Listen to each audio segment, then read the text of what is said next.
Hello বন্ধুরা, নমস্কার। আমি রিয়া। আজকে আমি ভাত দিয়ে একেবারে নতুন একটা রেসিপি বানিয়ে দেখাবো। তার জন্য প্রথমে আমি ডিমটাকে ফ্রাই করে নিচ্ছি, ঝুড়ো ঝুড়ো করে ভেজে নিচ্ছি। ভাজা হয়ে গেছে ডিমটা, আমার প্রায় ভাজা হয়ে গেছে। এবার আমি এর মধ্যে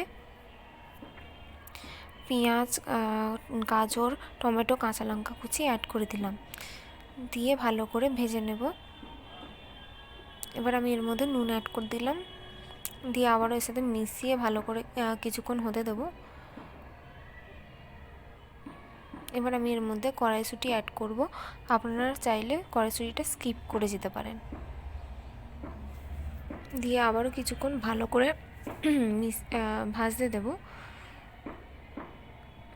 এবার আমি এর মধ্যে ভাতটা অ্যাড করে দেব, দিয়ে কিছুক্ষণ ফ্রাই করে নেব। এটার সাথে মিশিয়ে, সবজিগুলোর সাথে মিশিয়ে কিছুক্ষণ ফ্রাই করে নেব। নাড়াচাড়া করে ভালো করে ফ্রাই হতে দেব। প্রায় হয়েই গেছে আমার রান্নাটা, কমপ্লিট হয়ে গেছে। ভিডিওটা কেমন লাগলো অবশ্যই কমেন্ট করে জানাবেন। যদি ভালো লাগে একটা লাইক করবেন, আর আমার চ্যানেলে নতুন হয়ে থাকলে আমার চ্যানেলটাকে অবশ্যই সাবস্ক্রাইব করে আমার পাশে থাকবেন। পুরো ভিডিওটা দেখার জন্য অনেক অনেক ধন্যবাদ।